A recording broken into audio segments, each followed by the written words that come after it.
The Tangent 8 podcast is aimed at a mature audience. It contains themes that are not appropriate for all listeners. It's important to note that we are not experts. We routinely have no idea what we're talking about and are just three idiots sitting around a table. Listener discretion is advised. Welcome to the Tangent 8 podcast. I'm Seth, and as always, I am joined by Swoosh and Jondo. Hi. Hello. And first up, we have purposely not told Swoosh about what this is, mostly because it's going to really piss him off. Yay! But then again, everything pisses me off. I'm like a crotchety old man trapped in a slightly less old body. An extremely Look, man, crotchety. When you get old enough to have that wizard beard and you're sitting on that rocking chair out the front of your house making sure kids ain't on your lawn. Oh, I fully intend to be that person one day. Like, sitting on, thing is, I live in an apartment, but even weirder, just sitting on the balcony. Get off my lawn! Like, sir, you don't own this section. I'll get a shoot gun. Anyway, so, very recently we got all the pricing and specs and all that for Spiderman Remastered coming to PC. It's $110. I'm sorry, what? For the only version that is available. That is not like a super collector's version with crazy bells and whistles. That's just how much it costs. Did someone anger the developer? Why? I don't know. And it's not just Steam. That's across all launches. So that's on Epic. That's fucking everywhere. Unless you've got a specific members discount. Like if you've got one for Humble, you get 15% off, whatever it is. But you get the base DLC that it launched with, so some costumes and some minor shit. You get a suit pack, early access to a powerful spider drone, and 5 skill points and some fucking backgrounds by the look of it. That's the pre-order bonus. The things that look like little backgrounds, that's the actual DLC that came out for Spider-Man. So it's even more pointless. So there's 2 extra like the base game is the base thing is the game and those DLC packs. That other shit you just said, that's the pre-order bonus stuff. But the DLC packs they normally release that anyway. Yeah, the DLC packs weren't exactly expansive. They weren't worth a lot of money. Like, I can't see that being the reason why it's $110 fucking bucks. More to the point, this game came out in 2018. It's yeah, not a brand new game. It's an old game on digital re-release. What the fuck? That takes the fucking piss. And it doesn't include the Miles Morales DLC or Expand Alone, whatever the fuck it is. It's just that's getting sold to us later. Whilst I love that game, it should have just been a DLC. But for that pricing for a fucking 4-year-old game, that should have included the whole fucking kit and caboodle, bells and whistles, the whole fucking thing. Not this. $110 for a 4-year-old game is fucking ridiculous. That is literally I'm being generous, and the most I think they could have sold that for was $80. Yeah, because then it would have been like base game is $60, and we're saying the 2 expansion packs, whether you think they are or not, are worth $10 a piece. So you get those 2, $80. Yeah, which would be reasonable. $10. Like that's doable. You got fucking Horizon Zero Dawn for fucking $70, $69, whatever the fuck it was, and that came with all the DLC and all the shit in it. And that came out right about the same time, I think. It was just what the same as fuck all the other ones. So the God of War that released on Steam, that was $80. If I go onto Steam right now, Horizon is $75 for the complete edition. Yeah, and the DLC section for that, up with the Banuk, is really good. Yeah, that's an entirely new area you can go and play with. That isn't a fucking amazing game. DLC, everything about just a pack of, I think it was just a pack of missions for the DLC for Spider-Man. You didn't go anywhere else. You just went around the city mall. And God of War, $75. That was also a really fucking good reasonable fucking pricing. Reasonable pricing for older games. Sure, they're getting a re-release and they're fucking new HD fucking versions of them, but they're older fucking games. There's newer versions out. Fucking drop them on PC at the same time for $110. They're gonna fucking release in the shop for $110. Why the fuck are they doing this? I don't know. Who makes Spider-Man again? It was I can't remember the studio, but Sony owns Insomniac. Okay. Insomniac's a developer. Nix's software, is it? Maybe someone's been talking to the guys at Blizzard going, how do you squeeze more money out of people? You just charge ridiculous prices and they fucking pay them. Because people will buy it. I mean, I'm bitching here, but I'll freely admit I'm probably going to buy it. Oh, I'm going to end up fucking playing it. Yeah, they've got us over a barrel. It's a good fucking game. And it's not worth 110, but people will pay 110. I'm going to scour for the cheapest fucking price I can, but I'm going to fucking play it. Yeah. Like I'll just stick with the PlayStation version. Yeah, well, you can get the version of that, the upgraded PS4 and PS5 version with the Miles Morales game is $125, whatever it is, for the digital version. Yeah. So, what, if this is 110, does that mean when that comes out on fucking PC, we're going to get that for fucking $30? Because I fucking doubt it. It's going to be 50, most likely $60 at least. If they don't drop it again for another $100. I'm assuming it's going to be 75 to 180. Yeah. Like, it's a fun game, sure, but it's definitely not worth that price tag. Fuck. But that's just kind of what happened with the industry.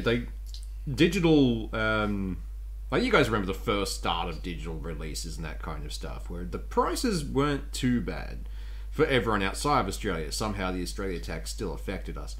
But now they're taking the piss, where it's like, oh, we don't have to pay for like the whole distribution side of things anymore, but we're still going to charge you the same amount.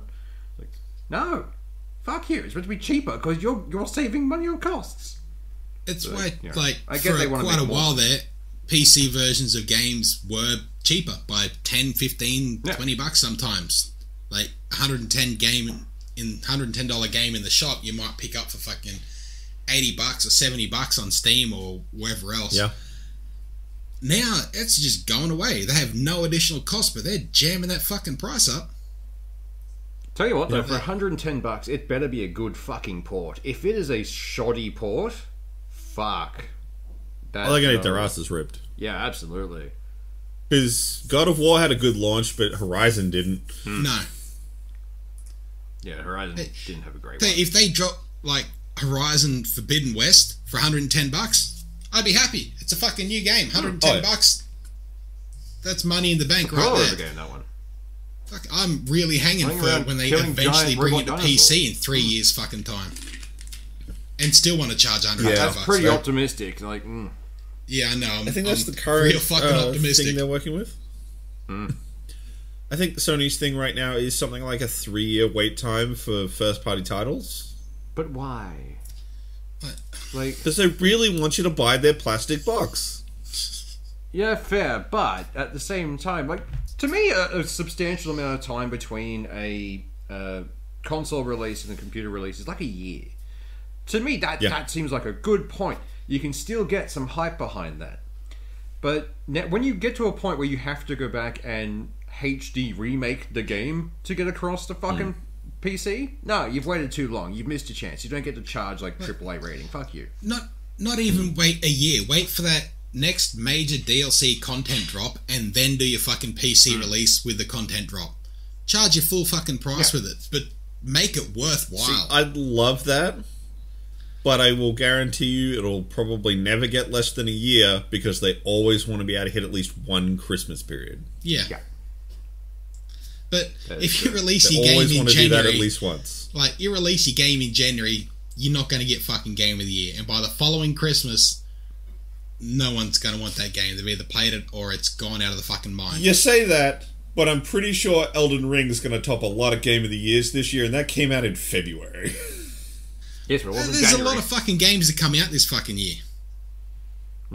Like, there are a few, like, quite a few of them have been fucking pushed back for the, oh no, we had COVID at home, we need another year, which some games fucking needed it and they didn't, and others aren't doing it and they fucking should. But there's still plenty of games to come out. Like, a February game getting Game of the Year, there's fucking plenty of shit to happen. There might be enough to wake them the fuck up and go, oh shit, we can't just rely on it being near Christmas now. Or that's probably why they're pushing it back to next year, going, oh fuck, we've already got competition, Jesus.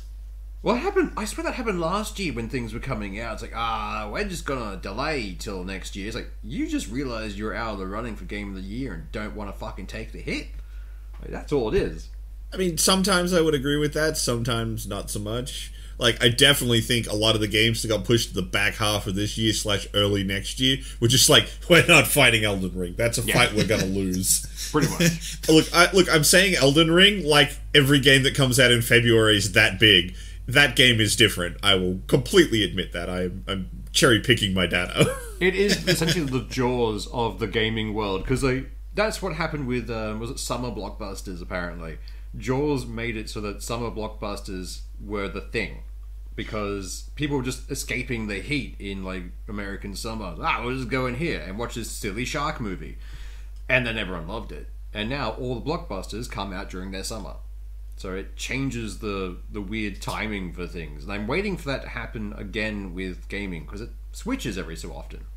Well, it's sort of hard to do that with gaming, because gaming's indoors all year round. Which is like the best fucking thing about it. I never have to see the sun. Yeah. It's more that, like, there's different times of the year where you can release stuff. Like, not that it's been as big in recent times, but it used to be like you don't launch a game in October. Why? Because Call of Duty comes out in October, and you don't fight Call of Duty. Yeah, but now and that's when people started releasing. Yeah, that's what pushed people to start launching in January and February, because it was a close time to a Christmas period, but they didn't have to fight the pre-Christmas games. Yeah, and now January, February is getting crowded. Or that late minute drop right at the end of November, early December, like, oh my god, here's a Christmas present. Let them all buy it before the fucking reviews come out. Yeah, no fuck. Yeah. They're the sneaky ones. I'm always wary of the ones that come out then. It's like, you are dropping this so close to Christmas to try and get that hype train, and there's no way in hell there's going to be any decent reviews out for it. I don't trust you. Yeah. Then again, I don't trust most game companies now. It's a bit of a shame. Yeah, there's really few that I would pre-auto buy anything from anymore.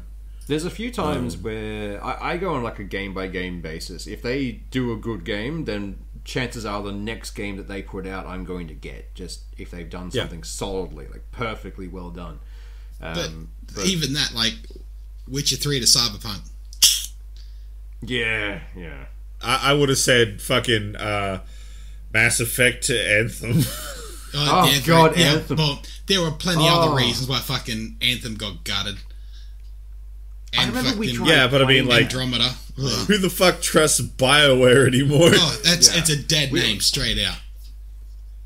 There was a few of us who tried to play Anthem at one point, and holy shit, that game was not what they promised at all. No, not even close. Although I still love... All it had was good flying. Oh yeah. Even then, they fucked that up. But my favourite thing was still the...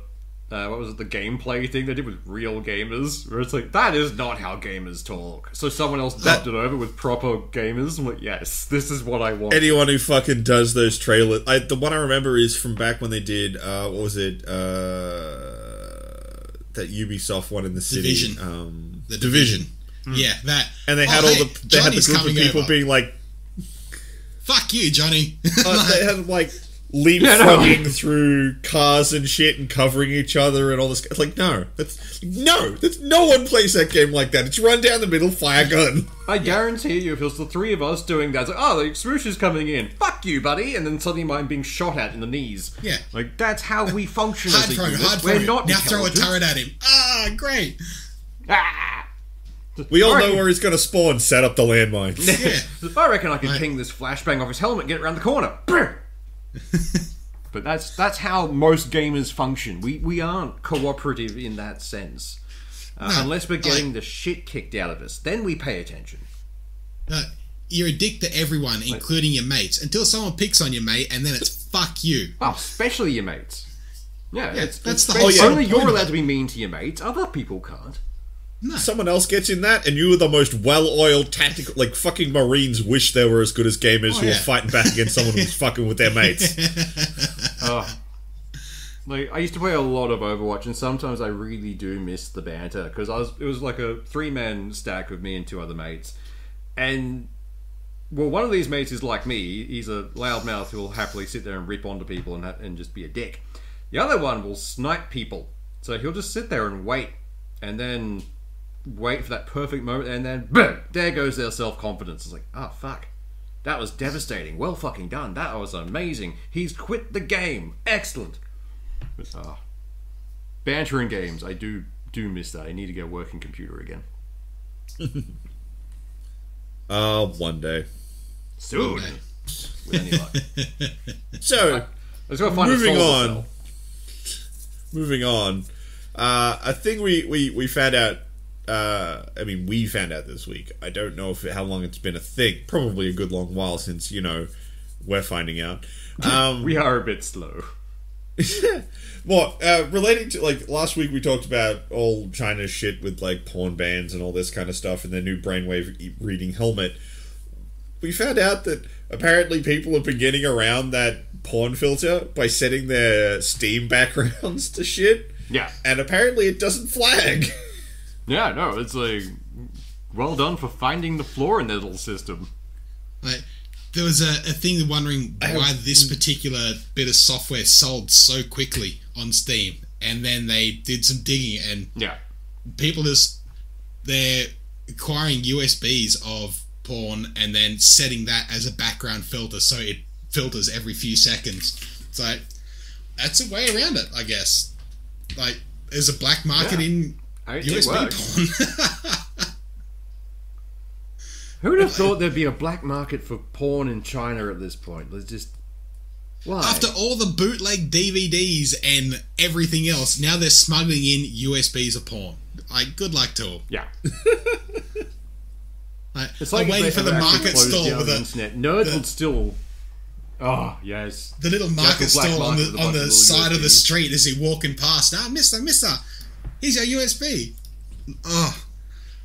No, it'll be, basically, I reckon that if they ever shut down the internet, it will continue on in spirit, because a bunch of nerds get together and train carrier pigeons with USBs to take shit around. Revert back to playing Civilization with someone by putting in, an email. Yes, your move. Send off on a carrier pigeon over to, the States or something.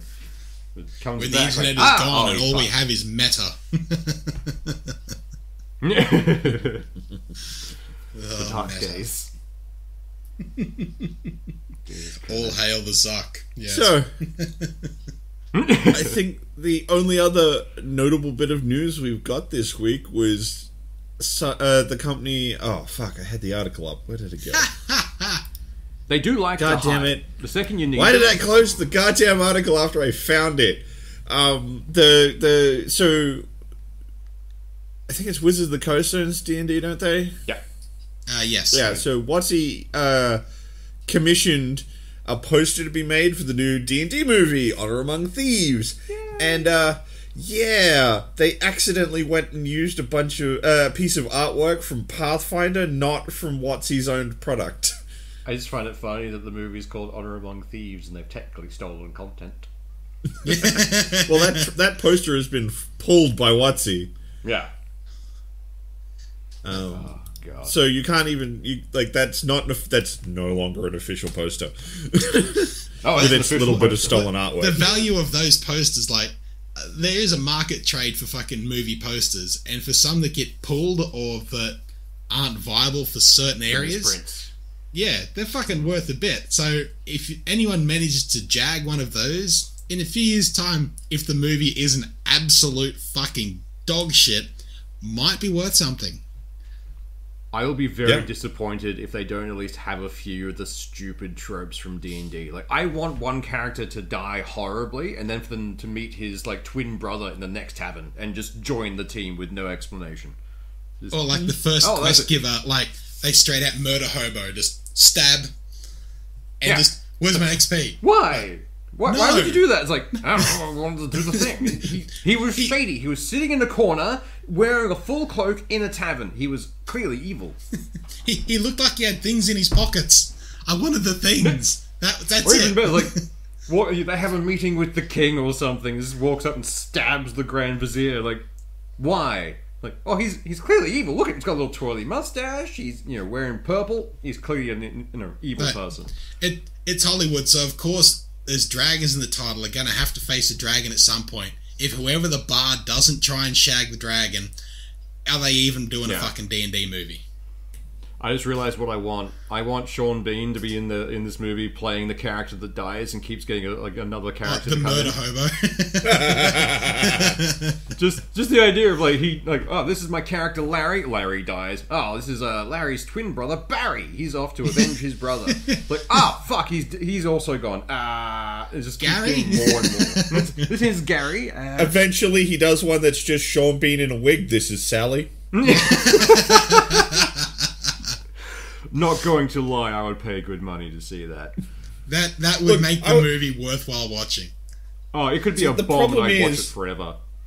All these movies try and tell a D&D story like D&D is real. Yeah. Whereas almost every D&D fan wants you to embrace the tropes, which basically means you need to get the story being told with all your actors to just be some dumb story. A bunch of meta-level stuff is just a bunch of fucking idiots around a dining room table. Yeah. Or even more fun, you have them just ignore the main plot, only for it to show up later and fuck with them. I was like, where have you guys been doing the last 3 months? We opened a bed and breakfast. We killed some goblins, cleared out the cave, renovated it, looked quite nice. Thought, bed and breakfast, we'll be fine. Is this your way of getting grumpy it is for making Burning Elf a thing? No, I am so happy about Burning Elf, in no other way. We spent, 3-4 sessions? These are 4-hour, 5-hour long sessions, mind you. Planning a festival in-game. All just to piss off the elves, for shits and giggles. It was great. No plot significance, nothing. We just did it for funsies. You did birth a god out of it, so that was fun. But actually, that was good. One thing in this D&D movie that must exist, they just have to kidnap a goblin or a kobold that just is their friend now. Slaughter a bunch of goblins, you're our friend now. I was like, could I not? No. You are with the paladin now. Paladin is your friend. You don't have a choice. They need at least one scene where all the actors that are playing these characters, it cuts to them sitting around the table and it's like, where's the Mountain Dew? Just one of them fucks off to get a snack when they're meant to do something important in the game. They need some sort of reference to it being a TTRPG. They need that in there.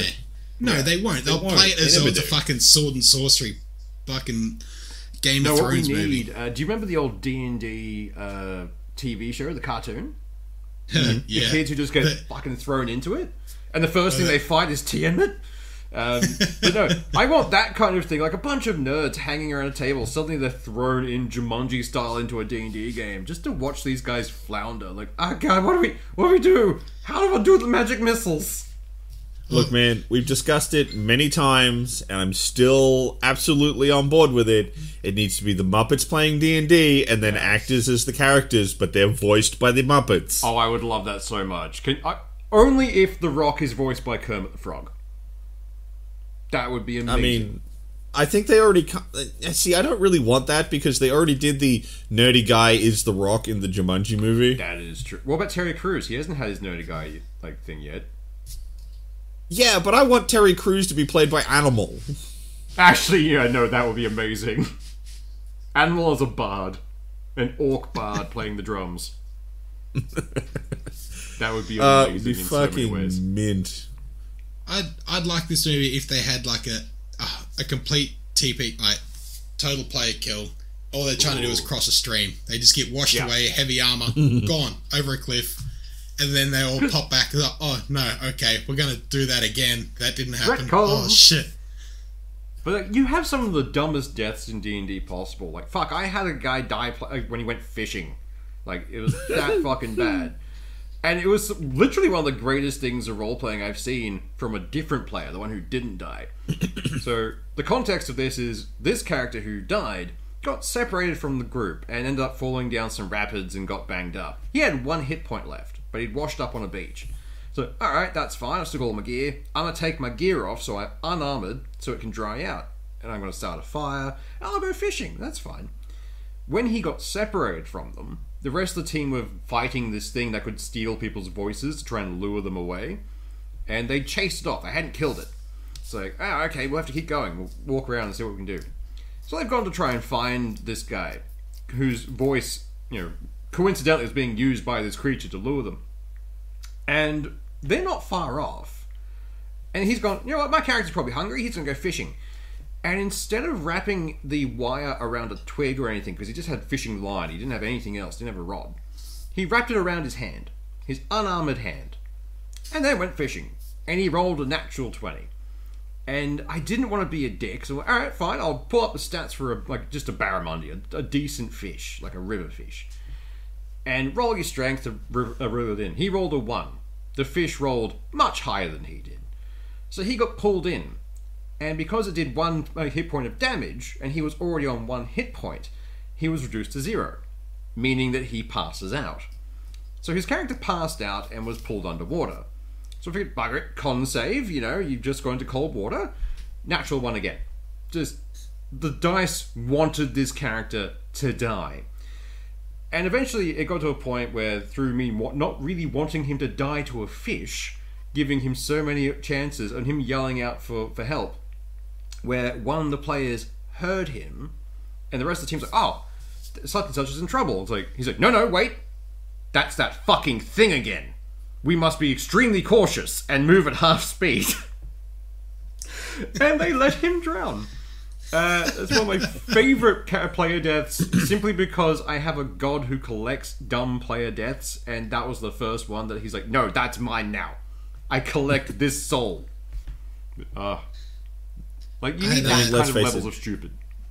I know. I was playing a ranger in a Dragons of Ice Spire Peak campaign, and believe it or not, you face a fucking dragon, pretty early on in it, and you're meant to shoot at it and then it fucks off.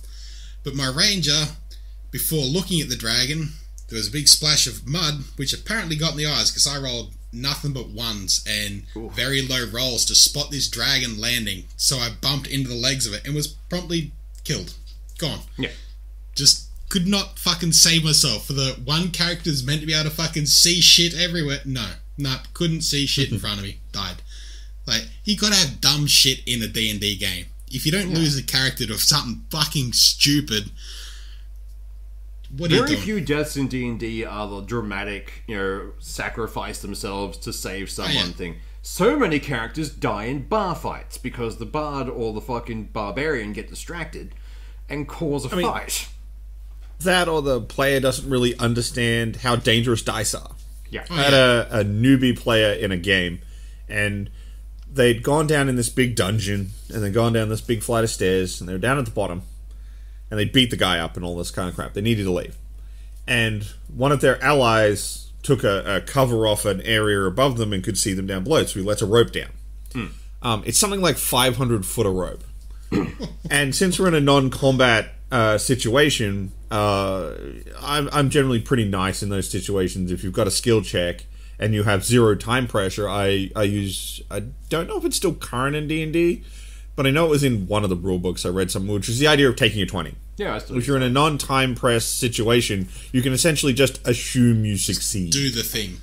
Yeah. Yeah, it's the idea that, if you were picking a lock, you just take as long as it takes to pick the lock.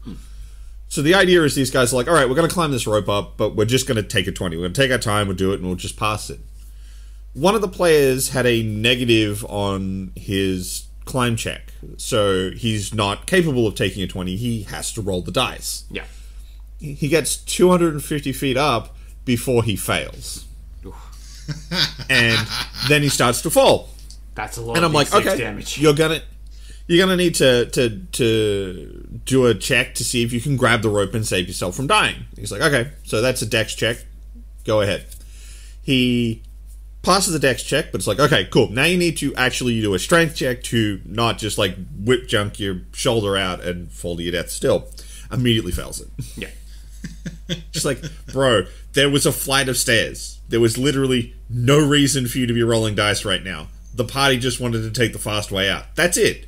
There was no monsters. You killed them all on the way in. You could have just walked out of the dungeon. But you rolled the dice. The minute you roll the dice, you can fail. Yeah. Do not tempt the dice, because they will happily take everything. The dice are evil, and any opportunity where it can be a slight slip to kill you, they will take it. Oh no, what we need in this new movie is at least one scene of the players, if they get shown, showing the superstitions of like D&D players. Like, some of the D&D players are some of the most intelligent people I know. In no way do they adhere to any kind of superstition until it comes to dice. Like, there's a reason you can buy dice jails. Like, you can buy a thing to put your dice in when they've been bad. Some people also, what was the link you sent the other day? Just like how to train your dice. Stare at them. Instill them to go to the 20s. Put them all in the highest number and watch them. Yeah. I remember there was a guy we knew in uni who, when he had a dice and he decided it was bad, he would get all the other dice in a semicircle. He would put the bad dice in the middle, then get a hammer out and smash it. Yeah. So all the other dice knew what the fuck would happen if they rolled bad. Yeah. It's an educational experience. Like, dice need to learn these things. They just don't fucking learn. Also, I swear, care. And the weird thing is, I don't prescribe to half of this, but I swear to God, my dice have a personality which is just, we don't like you. And then they will just make my players win everything. The amount of 20s I end up rolling. No. It's only if it's something that we really shouldn't be doing. Yes. If it's non-plot specific. We sit down at a bar and try to order dinner, it's ones across the board, we're fucked. It's always the worst. On the other hand, to be like 20s against us and we get overcharged or something like that. Oh, we're dealing with a god and we really shouldn't be talking smack? Oh, no, we're going to be fine. Yeah. Like, one of the best cases of that was a player I had who he didn't follow any one alignment god. He's like, I don't want a god, it's fine. And through the whole process of the campaign, they kept coming into contact with gods because they were on a holy mission. They had to do stuff to stop the world ending. And every time they were like, oh, join me, you're unaligned, you could follow me, I'll give you these good bonuses. And every time he said no. And I don't think he realized just how much that pisses off gods in any circumstance. It was like, I can't force you to follow me, but by God you will. So they just became more and more intrigued with him and kept giving him like potential favors and things. It's like, nah, I'm good, I think I'll just keep going. It's like, it was just no. That's how players think, and I do like that at times, but it's also how dice go. Yeah. What is it? One of the things I always remember was never bribe the GM because your dice will betray you. But do feed him. Yeah. Yes. Do feed the GM. It started the tradition of like you hand around the snacks, but the last time it always goes to the DM at the end, so they can take their lion's share of snacks. Yes. Again, dumb superstitions DM. From D&D. A non-hungry DM is a fucking nicer game than a fucking hungry, cranky one. Oh, a hungry DM is never a good thing. That's when the Taras comes out of fucking nowhere. That's when alright, I want this game over so I can go eat something. Goodbye, everyone. Roll save versus mountain. I survived. Okay, roll save versus house. I survived the mountain. Roll save versus pebble. Oh, fuck. You have taken 1 damage and fallen unconscious. The other thing is, I have so many games that I would love to run, and eventually I will get to a point of running them and trying to stream them. But there's one of them which is essentially the same game, but from different aspects. It's a Star Wars campaign, which is just people on the run. Because you can just have, like, runaway clones, or runaway Empire conscripts, because that would just be hilariously fun. And the other one being runaway droids. You have a bunch of, like, pretty rare droids, and you don't want to be reset and sold. Run the fuck away. But I just want to throw that at certain people that I know, just to see what happens.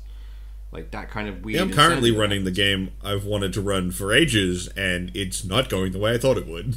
Yeah, that's my B. I don't I'm running this game called Nemesis. It's supposed to be a space horror game.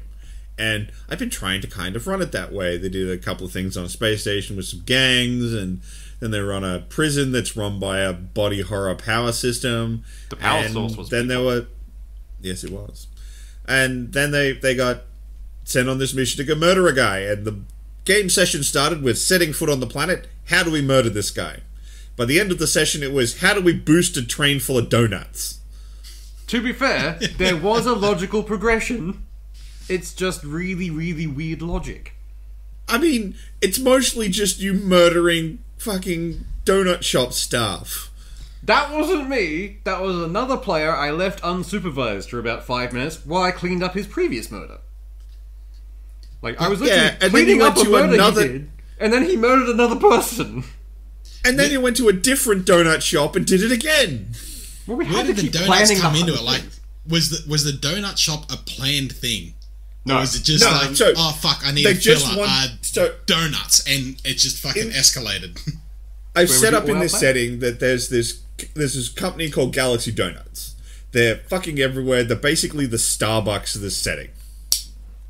And they wanted somewhere on this planet that they could go and do some planning. So they're just like, we'll go to a Galaxy Donuts. Okay, sure. They went in, and a gang member of the city clocked them in the donut shop. And he's gone in, and then they've tried to talk to him, and he's decided he'll run. And one of the other players is just like, all right, I'm going to anti-grab a table through him. So that was their first murder. And then while Switch was cleaning up that murder, he went, oh wait, the cashier saw me murder that guy. Well, I got to kill the cashier now. So he psychically choked him to death with donuts. By force feeding him donuts until he died. Yeah. So my character had That's literally a common death. By cleaning up a murder, all I mean was he was dumping him into a back alley dumpster. That was it, which wasn't suspicious at all. And he comes back and finds another dead body. And then they robbed the donut shop, and then they left. And they were like, well, we still haven't actually done that planning we were going to do, so we'll just go find another donut shop. So they went to the donut shop, and then they started doing their planning, and then they realized that there was a witness. So the dude decided to anti-grab that guy through the cashier of this donut shop. You know, 2 murders in one go instead of one and then another one later. It's the perfect murder. Right. There's no weapon. He beat a motherfucker with another motherfucker. It worked. Exactly. So, and then they robbed this donut shop and then realized that the donuts in this shop are worth more than the donuts in the shop they were just in. Because they and were then they different. Decided... No. I think the original ones were just plain donuts, and then these ones were vanilla donuts, so they were worth a little bit more. And then they've decided that there's a donut economy, and that they need to boost the train of donuts so they can get the most valuable donuts. And from there, the plan gets a little hazy, because if I recall, it's something along the lines of take the most valuable donuts, give them to the random people in the wasteland so that they can assault a corporate compound in the mountains. Yeah, we just need I'm not sure how they're going to get from the donut train to that, but that's what they want to do. Like, all we need is a distraction. If we slow wave of donut crazed wastelanders at the front gate, sugar that's enough to highs. distract someone. Exactly. And these guys live in the wasteland. They're used to eating bugs and that kind of stuff, like the frigid wastelands. Fucking donuts. I'd be keen for that. But yeah, it's shifted from a murder plot to the economics of donuts. Well, it's either that or we have to find the mythical chocolate donut store, the one that has like this chocolate donut with like the fancy sprinkles, the most coveted of donuts, and then rob that one so that we can get a decent chunk of money and then run off. Well, is it chocolate coated or jam filled? Like, that's where what we're would you trying go to there? figure out. Like, it's a cold, icy, like hothish kind of planet. So we're assuming some kind of chocolatey thing. well, Like chocolatey thing, like, but that's just icing on top. Like, you can eat them cold, but a nice hot jam filled donut on a cold day, that's Yeah, you make a that's good pretty point. fucking worth it. Unfortunately, the only issue is we're half expecting that we're going to find the like upper class donut place that'll have guards or something. It's like, God damn it, they've tried to rob this one before. Donut guards. Yeah, I mean, look, the session ended with them going to their third donut shop and scoping it out for the purpose of robbing that one. And that one's got, I think it was berry donuts. Yes. And it had a few more people around, so they were like, we're going to have to think about how to do this one. We should probably mention that the first, like, our characters essentially ran away from military service after stealing their gear. And their first job was to go to a space station and retrieve 6 warm bodies to send down to this planet to be in the military. Just conscript a bunch of bail jumpers, essentially. And we've turned up, and some guys bought all the contracts. So we went to have a chat with him, and he's being a dick. So we decided, fuck it, well, he's causing us issues, we're just going to remove him from the equation. And may have started a gang war. And ripped the side of a building off.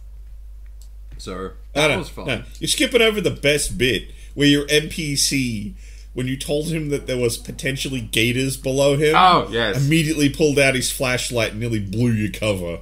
He's an idiot. He's an absolute idiot, but he's really competent in specific things, and he's really good at those. And it keeps lulling us into a false sense of security that we can trust him to be alone or to do things. And every time it's like, all right, so we have to sneak in. Like, what do you mean? Like, well, pretend they're gators and we have to get past them because he's from the south. He's like, oh, gators! Gets a flashlight out and starts trying to blind them because that's how he deals with gators. It's like, I walked into that one. I should have seen this coming, but didn't. Every fucking time, and I always fall for it. I don't know why. That's so good. I don't even have to try. Yeah. Just Swoosh serves me up how to fuck him over with this character every time. Yeah. Dice are a dumb NPC. They'll both get you. Oh yeah, it's great. I find it hilarious because it's always fun. I mean, it always livens the game up. But no, it's just I don't know how I don't know how I keep thinking that character is competent. I don't either. I make it very clear that a fucking slightly sharp hammer is probably more on point than he is. Yeah, pretty much. Like, give him a sign he has to wear around his neck. Do not trust me. I'm really tempted. It might just. I'm the one who has to service all their gear. I might just start painting that on his fucking thing. Engrave it in because paint wears off. Do not trust to be left alone. Do not leave unsupervised is why I need to put on his armor. That being said, I kind of feel like all of your characters could, well, except maybe Craig's, would definitely warrant a don't trust alone sign. Well, we just can't leave him alone because he can't talk. Yeah, he played a mute character. Which is great, because he has to communicate with us through like a heads-up display, or just texting. And then it was taken away from us during the prison sequence. And he's trying to mime things to us. It's like, what do you think he's saying? And that just became a thing. So now even if he sends us things, it's like, I think what he's saying is this. And just go as far left field as we can. Dude, fucking skipping over the bit that in the prison, you found one guy whose entire role was to get punched in the face so he'd bleed, so that that Craig's character could use his blood to write. Oh yeah, Inky. I miss Inky. He was good fun. That'd actually be entertaining, like a D&D game set in like The Last of Us, or that fucking show where you couldn't make noise and everyone has to play charades to fucking get across what they want to fucking do. I could see that as a really good one shot. Like, I had a few mates. I was in a D&D thing with Drinking and Dragons. We did it here in Brisbane. I think they're still going. I haven't been in a while. But they did a game which was a zombie survival game based on you. Like, basically what they would do for the character creation is sit down with everyone. The person who was being created had to leave the room, and then everyone else would earnestly try and build them in D&D stats. And then they come back going, right, what do you think of this? Like, that makes sense. Or they can veto specific things if they're just being dicks, and that kind of thing. And then they have to start in the room they're in, and basically interrupting a D&D game, zombies have now started attacking. What do you do? And yeah, apparently it unveiled some very disturbing things of what they would do if left. Because they're like, oh, we'll save this woman and her baby. This is fine. And they brought them up and are hiding behind their barricade and everything. And then they saw across in a different high-rise, a baby started crying and all the fucking zombies swarmed it and killed everyone inside. It's like, fuck, what do we do? What do we do? And the mother and the child are sleeping in the next room. It's like, what do we get rid of them? Do we tell them to leave? Whilst they're having that debate, one of them is slipping the DM little notes, essentially just saying that I go into the next room and I smother the wife and kid. It's like, what the hell? He comes back out like, guys, I fixed it. Sits back down as if nothing happened. It's like, what do you mean you fixed it? Like, oh, they're dead.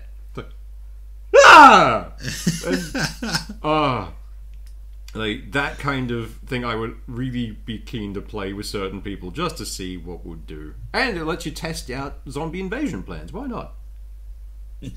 I played a game a while ago with some blokes, and the whole point was the start of the game, everyone's been bitten by a zombie or something. No. Is a lycanthropy. So at the end of it, you'd end up being a fucking werewolf. Yeah. But your life counter was a candle burning in front of you. And as that burned down, you became more and more of a werewolf. So you had to try and either, if you wanted to get away or get somewhere where you know when you turn, you're going to be able to get a feed. And so it was like, all right, you're at the table. You've been infected. You've got 20 minutes to go through this because you get little fucking tea light candles. And so the entire game, each person's turn takes 20 minutes. So you tell the story of what you want to fucking do in that 20 minutes. Because when your candle goes out, you're no longer you. You're a fucking werewolf and you're just tearing shit up. And it was quite entertaining what some people would come up with. Some would find the most crowded spot they could to fucking turn to wreak havoc, and other people would rack off as far as they could and then, go from there. Just an interesting concept for it. I love that as a visual mechanic, because like you can just go like, you've got 20 minutes and put a timer in front of someone. Yeah. But there's something so much more visceral about a candle burning down. I love that. Like sitting there and like, particularly if you're playing in the dark, like you're in a dark room and all you've got is like the lights around you, and like you sit there, right, and now I'm going to go, you're no longer you. Your story's done. Next person. Ooh. I like that. We may have to do this at some point as a stream. Jesus Christ. Ooh, yeah, I love it. I'm keen. But I love the way how creative some people get running just fucking role-playing games. Yeah. Something as silly as that is, we're just gonna do a story thing and be creative, and then it's like, well, here's a little mechanic that makes it have this little bit of like tactile fun to it. That's so fucking cool. I like that kind of stuff. A whole different concept of looking at it, because people go, tea light candle, it's like you burn shit like incense or oils or whatever the fuck it is, but actually having like a little thing like that as a mechanic, I'd fucking loved. Or another game was, actually I've seen someone watching on stream, they had a little chest with like fake coins and crap in it, and instead of dice rolls, they were given like god coins. If you wanted to do something, you had to spend your coins, and when you were out of coins, you were a dumb mute, pretty much. You were just a tag along, and you could only get coins by doing heroic things and pleasing the gods, and they would refill your fucking tokens. So you pretty much had to keep doing, like, spending your coins to do heroic things and hoping they were good enough to get more coins to be able to spend more, to be able to do more. And if you do something, or one character of it, they were giving their coins to beggars to like say, oh fuck, you're out of luck, here, have a go, and they ended up giving away all of their coins, and so they pretty much cut off. But then there was a god of mercy, so like they gave away all of their coins to help others, like completely selfless, so they received coins, like they received a coin for every coin they gave away, so then it wasn't actually costing them anything to show mercy. And it was like a whole mechanic of it that's like, oh fuck, that's a quick way to like change a whole world of, instead of dice rolls, just use a completely different mechanic for it. See, I particularly like these because they emphasize storytelling. Yeah. And it's one of the things I found with a lot of new players is they have a real trouble with the essentially group creative writing that is playing a tabletop RPG for a long time. Yeah. Man, I love these as ideas because there would be really good ways that I could see to try and get players over some of those humps. Like, we're going to play this really, like, one-shot game. We're just playing it tonight, but it's all about that creative storytelling, and that'll help you get that sort of improv vibe going. Or thinking outside the box, like, oh, I've only got these so many coins, which means I need to do something that's generally worth more than a coin, so I come out a little ahead. Which gets you thinking about how to do things. It gets people away from focusing on like, these are my dice rolls, these are my damage. Like, it makes them focus more on the world around. Like, how can I interact with this world and make that world work for me? That's why I really like the Savage World stuff. Like, that recently. God, yes. It opens up a lot more stuff for storytelling, not just in the fact of, you know, the dice are different. You're not worried about, oh, how many plus ones do I have, blah, blah, blah, blah, blah, I'm doing math. It's like, I need to get above a 4, and I have a D6. Roll. And you do it that way. but also the freedom you have to make whatever kind of fucking character you want. It's like, alright, I want a character that shoots beams in the shape of unicorns out of their eyes. Like, alright, there's a template for that. Just the trapping is beams are shaped like unicorns. Well fucking done. Have fun. And that's it. That's all you need. I mean, the thing I think from Savage Worlds that really helps that creative stuff is the Benny system. Yes, the bennies are very useful. You can use them for, like, rerolls and to soak damage and all these other mechanical things, or you can spend them to essentially, within reason, and usually with the approval of the GM, essentially affect the world. If there's something you need to be happening right now, you can ask the GM, hey man, if I spend a Benny, can I have this happen? And maybe they'll let you, or they might let you make some kind of roll that really you should not be, but they'll let you do it anyway. It's such a good way to involve the players and not just have it be all on the GM to come up with everything. It was a really fun one where before this game, Seth was running a what was the one we were playing before, the Victorian Tour of Darkness, the Spooky Vietnam. Oh, the one before that. Sorry, that was the Rippers. Rippers, yeah, where you're playing Victorian monster hunters who slap bits of monsters onto yourself to keep fighting. It's good campaign setting. I love it. But I rolled 2 1s, which is essentially their version of a nat fail. And I've wandered off into the house of some random ace hunter. This guy's been a hunter for like his entire life and is retired. And it's like, okay, where have you gone? Like, alright, I'm going to spend a Benny to get lost in the hidden passageways of this building, because guaranteed a hunter has at least a few secret tunnels hidden around his manor. It's like, yeah, alright. And just from there, my character went wandering in a very dangerous place. It was a lot of fun because I'd built the house mostly to be functional as a home base, and then this little bit of creativity from Swish made the whole setting more interesting outside of the scope I'd thought of, simply because I was thinking of it as a mechanical space to move them on to the next thing, and then Swish gave it a little bit more zhuzh, and it wouldn't have happened in a normal game. Yeah. Because that comes down to, like, with most games, I want to use the secret passages. There are none, they're not built in. But in this case, you can affect that, which just gives a lot more freedom for players and everything else, which is great. But even then, some newbie players I will always pair with essentially guides, noob herders. Because the guards campaign that I recently wrapped up with Seth and a few others had 2 newbies and 2 experienced players. Primarily so they could guide them through. And one of them just took to it like a duck to water. Like, yeah. Despite everything that character went through, he still ended up being really terrifyingly good at it. For his first role-playing game, aces. Good fun. Yeah. The fucking... was it the noble son Dragonborn who paid way too much for a bed and ended up as an Ifrit, then a Fae, and then still a Necromancer. It got weird.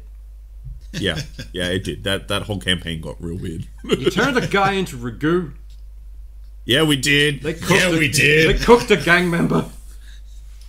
Delicious. What, he tried to kidnap one of our guys. So what else were we gonna do? We turned him into ragu and then delivered him to his boss. Oh, I should also mention this Dragonborn. Yeah. Also, I should mention this Dragonborn, for someone who's never been in a role-playing game, had the greatest character concept I have heard in a long time. Which was, he was a Dragonborn, he was a necromancer, but he was thrown out of the college, not for studying necromancy, but for writing a thesis. That thesis is technically because Dragonborn, they can produce their own milk and they lay eggs, are mammatrines. Therefore, they're more closely related to platypus than they are to dragons. And considering Dragonborn were a ruling class because they claimed to be descended from dragons, that was a taboo. So he was removed from his family. He was exiled from his family and just sent off to the Watch. Because, where do we put him? I don't know, over there. No one's going to pay attention to him down there. And he slowly crawled his way up the ranks until eventually the thesis was, gaining traction again. Because he kept handing it out to everyone he met. It's like... I hated it at the start, but eventually it was the best thing. He talks to anyone who's at all intelligent. He's like, hey, have a read of this. Yeah. And it was amazing and helped topple down the upper classes at the end. Being platypus born would be pretty fucking awesome. Oh yeah, no. You get one toxic attack like every month or something, just fucks someone's day. Oh, platypus monk with poison touch. Oh, that'd be mean. I like that. Oh, there's a character concept. I have so many of them. I make so many a day. Yeah. Oh, your character walks into a town and people are used to seeing a normal Dragonborn, and you walk in, you're duck-billed with a beaver tail and fur, and it's like, what the fuck are you? Oh, I had a newbie player playing like an orc, essentially, going into a town with a bunch of their friends, and they're all freaking out because there's a bunch of local orcs that raid their village every so often. The raiders are back! They were running off. Good fun. Well, we could rant and rave about D&D stuff for ages. Hell, we've barely even scratched the surface of the couple of games we've run recently. Yeah. But we are getting toward the end of time, and I really do want to talk about Stray. Yes. Yes. I mean, if you intend to play this game at any point, stop listening now. We are going to go through some stuff for it. Yeah. Look, I'll put a second spoiler up when we're going to really deep dive the plot. If you just want to hear our basic thoughts on it, keep listening. But like I said, I'll tell you again when we're about to deep dive the story. Yeah. So the basic setup of Stray is you're a cat. Yeah. You're wandering around the outside of some kind of walled area with your cat buddies, and you accidentally fall into the city and must find your way out. And it's you do a lot of cat stuff. The great thing is, whoever did the animations and everything for this has studied cats. It has to be made by a group that really, really love cats, because just the basic movements are perfectly done, and the dumb things when you finally get the backpack and it's the cat's is no, I don't like this. I love it because he crawls across the ground like it's super heavy. Yeah, absolutely. Oh, it's so good. The biggest missed opportunity was make your own cat. I know it's based off someone's cat, but that is such a fucking missed opportunity. They could have sold the game alone of build a cat, here's your thing. Let people paint their own fucking cat, do whatever they want with it. They would have sold They would have sold millions of copies just on that. Yeah, I guarantee you, if that had been an option, I would have spent an hour with just the character creator until I'd made my actual cat in the game. Yeah. Also, I maintain that because it's meant to be so long after humans are gone and everything, because everything's overgrown and post-apocalyptic, I maintain the cats are hyper-intelligent because some of the fucking logic leaps you have to do for the cat to do stuff. It just reminds me of a book series which was the Cinder Spires, where cats were an actual sentient species. Well, it's fucking Love, Death and Robots. The cat's in that. Pretty much. The whole thing, any normal cat that goes in it, suddenly it's got a backpack and this thing is coming at it, it's going to chew the shit out of that little robot. That's it. That's end of game for any actual cat. But myself, I'm not a cat person. There's a cat there, I don't really care. I've enjoyed the game, but I'll play through it, I'll finish it, and then it'll probably get uninstalled and never really looked at again. I don't see it as having any replayability. I'm not going to go back and chase any achievements I've lost. It's fun while it lasts, but as soon as I'm over the hump with it, that's pretty much it. There's no reason to build another cat and go again. Yeah. For $30, it's pretty interesting. It's definitely fun. It only took me a couple of days to play through casually, so it's not a long game by any stretch of the imagination. But I didn't hate any point of it. I enjoyed every moment of it. It was good fun. I also probably won't be going back to play it again because I've played the content. I've done it all. But it kept me going, which was fun. I did things out of order, but at the same time, I still enjoyed the hell out of it. I fully agree. I'm not going to play it through it again, but I thoroughly enjoyed what I did play.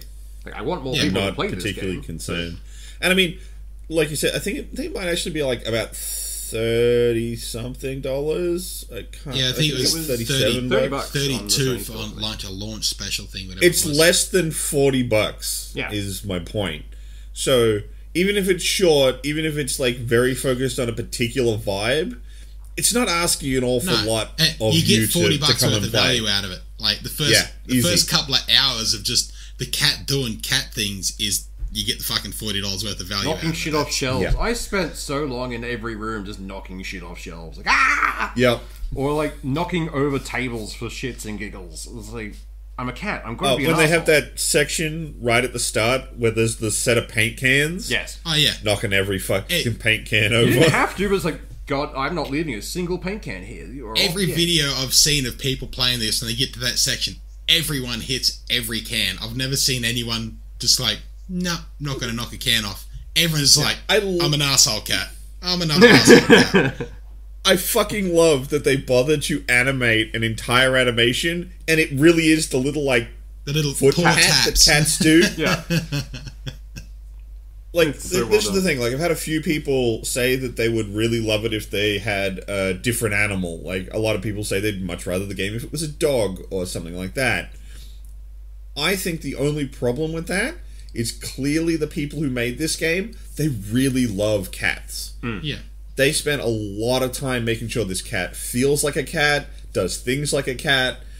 It really, really works. I don't know, and I'm not saying they couldn't, but I just don't know if they've got it in them to do a different animal. It's like they just I'm not sure if totally they can bring the dialed in same on energy. exactly this one thing. I think they could have done like the same story with the different animals. I didn't have to be a cat. Oh, no, I no. think it The being story a cat could be makes, something else. Oh, like it Cat makes being it a easier. cat makes it easier in certain ways, and they've specifically designed the game as a cat to run through. That's all perfectly cool. I but completely agree with you. The story does not rely on it being a cat. You could have done another animal. they could have used any other animal, and I'm not saying I would have enjoyed it more it being any other animal. It's just I had no care of it being a cat or a dog or I'd fucking be a more llama interested for like a in cat. this kind of exploration game, though, because if they do more things absolutely. like this one with different creatures, different cities, that kind of stuff, or different areas of a post-apocalyptic Building world, would worlds be fun. for those animals to run around in, like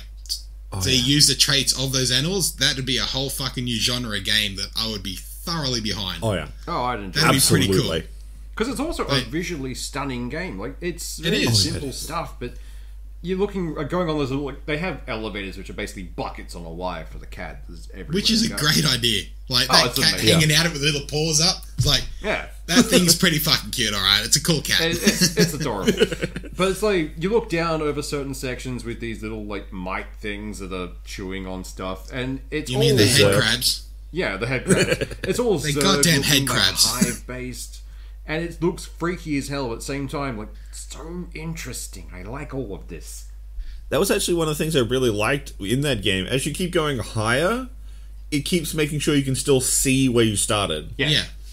It's all one So you big can one. always look down and see more of the city. It never feels like, oh, it's so far and you can't look back at it. Like, you don't even know where you started. And I'm like, nope, there it is. There's the tree. There's the buildings. Yeah. I know that area. And when you get to the final points, when you can see the entire thing out in front of you, it's a really, really nice view.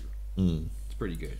Well, I think at this point we probably said everything we want to say about it without getting into the actually spoilery stuff. So this is the bit where, like, if you don't want the plot spoilers, you need to tap out. Otherwise, feel free to ride along with us. So, plot of the game.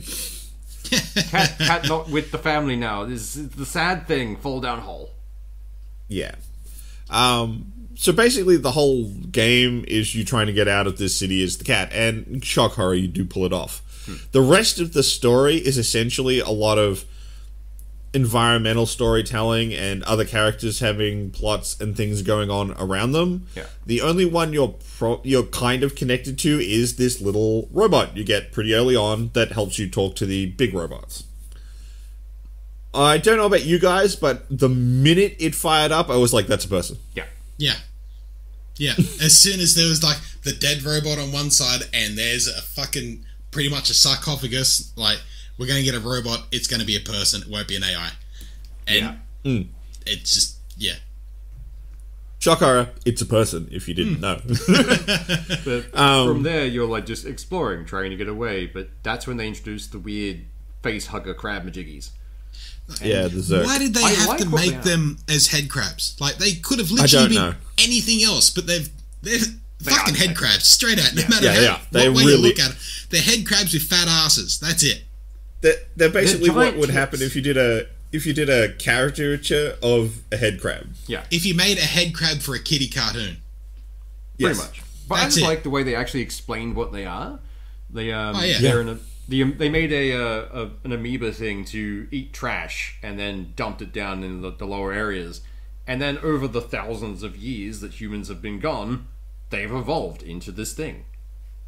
Like, it didn't used to eat metal. Yeah. No. And then eventually it started, and that's where all the robots are like, fuck! Yeah. We don't want to go anywhere near them. Oh, also all the leftover helper bots. They're good fun. I love when I was playing the game, I was absolutely 100% sure there were people. Like, I was waiting for the reveal that they're actually people. And then it's like, nope, they really are just AIs that over time have gained sentience. Yeah. They've just been a lot. Which I sort of like that more. Like, the humans fucked off, and the shit that was left behind is trying to become. Like, humans didn't fuck off. Humans fucking died. Yeah, it was a plague. They fucked off. Yeah. They're gone. But I mean, like if humans had left, I feel like that wouldn't have worked as well. The fact that they're literally, they're fucking dead. It's like, oh yeah, that makes a lot more sense why this weird sealed city is just full of these robots now. Yeah. And they're left alone, and as I said, over time they gain personalities. I feel like if there'd been humans still around, or they just left this dome, it feels less correct to me. Because why would the humans not have come back? There's lots of resources here. There's no reason they wouldn't want to come back. Yeah. The fact that they're dead and they cannot come back works so much better as to how these things were around for so long to evolve themselves. Yeah. Like, I just find it interesting because there's so many of these robots that are trying to get out of the city. So it's like they want to leave. They want to escape. Isn't there only 4? 4, yeah. The outsiders, whatever they're called. And several of them are dead. Yeah. And it's the whole thing is like, oh, we want to leave. And the second they're like, oh, we want to leave, it's like, oh, you are never leaving this place, are you? No. It's like, hopes and dreams, goodbye. No. Yeah.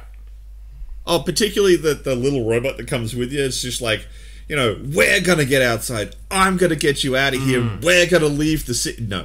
And they follow the rule of 3 for it as well, because you get through like 3 big barriers, and every time it happens, someone gets left behind. Yeah. And it's like, after the first time it happens, like, that's going to be a thing now. You're going to make me like these characters, and then have to leave them behind, you pricks. And then they do. Over and over again. But, Why did the little robot thing not just tell the first guy, oh yeah, he fell down a hole fucking back there? Like, there's a way out that way. Yeah. Like, that would be intelligent. They could just... Yeah, I know. They could just build a ramp. Be fine. Yeah. Yeah, it's very climbable. Like, a cat can't get up because of steep walls, but I'm sure a fucking robot could build a fucking ladder. Oh, yeah. Yeah. Definitely. But the weird thing is, when you first fall down that wall, the sheer amount of bones you land on. Yeah. Because it's a moat around the sealed city, which means people were trying to get in. Yeah, they were. And it's fucked up. I took me a second to realize that when I was playing through. Oh, wait, that's a lot of bone. Oh, God.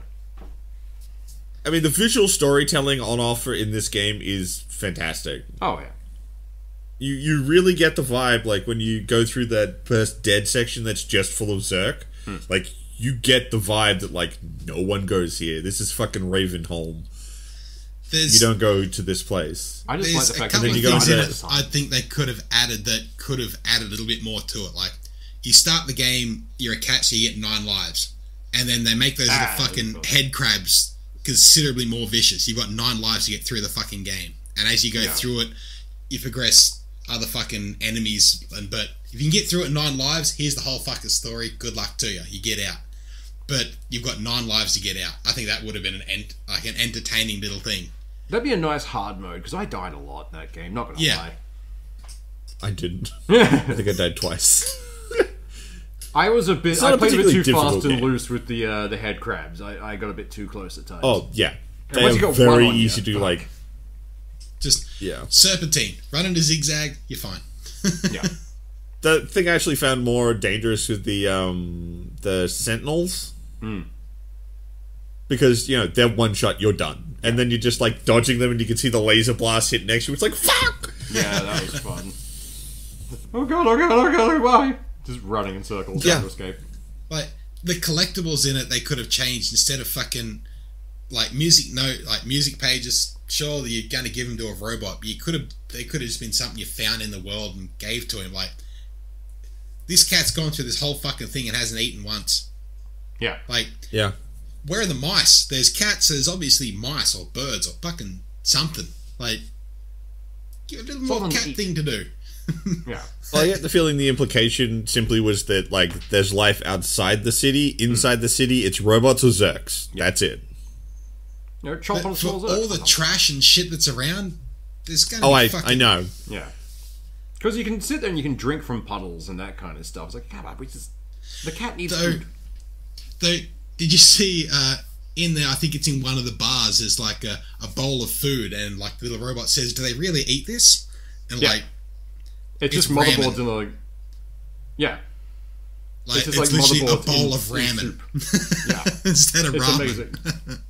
I fucking That loved it. made I me laugh. sat I there, look at that and go, God damn! That's I funny. sat there Yo. and giggled like a child for a good 10 minutes at that, I think. Like, everything in it is just fun. It's Yeah. creepy and It's a interesting, good but time. fun. Also, just the simple little things, like when you're going through the dead city to find your little robot friend, you're being guided by signs, like advertisings and that kind of stuff. Yeah, But if you have a dedicated meow button, that's a thing we should mention. Yeah. that is awesome. But if you meow at one of the security cameras, they just nod really enthusiastically. Yeah, like, yeah. Woo! And I sat there for the longest time, like, meow, yeah, nods. Like, you get distracted. I mean, dumb yeah. shit. That's the hint system. When you Yeah. meow, things like lights will turn on, and But that and only your works lines that will opening pulse. section. Like, I didn't notice There are- that no. anywhere else. It does work in other places. There's plenty of other times where I wasn't sure where to go. I'd meow, and then a string of lights would turn on. I did Okay. see that a couple of times, actually, yeah. Yeah, not as like, often. It was like, I'm at the Midtown section, so I'm not all the way through it yet. Yeah.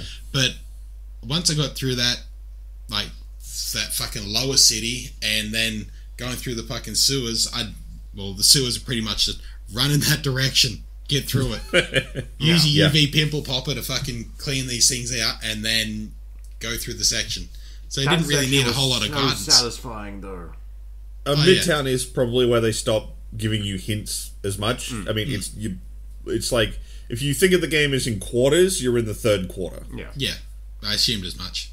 The second you get that So- pimple popper, though, like, when you can finally fight back against these little bastards. Oh yeah, God, they're no that's- longer a threat. oh. It's like, Yeah. fuck you all.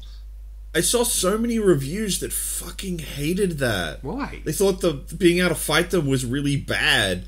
But I looked at it like, again, this is our fucking uni experience rearing its ugly head. I thought of it simply in the terms of, well, you have this creature that you have to run away from all the time.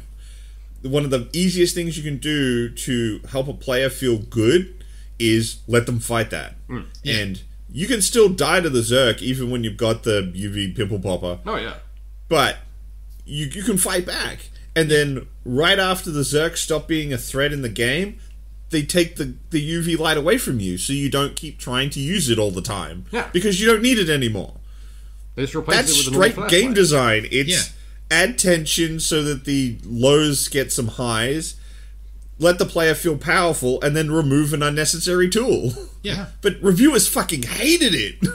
I don't know why, because to me that just made sense. It was good fun.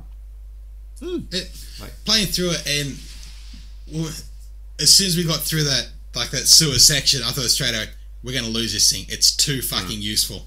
We're either going to get absolutely nerfed and lose the robot, or we're going to lose the pimple popper. And straight out, that's both exactly things what fucking happened. Yeah. Though I was expecting more of the big fucking eyeballs. I was waiting for I was waiting That for more fucking scene. of that. That was, yeah.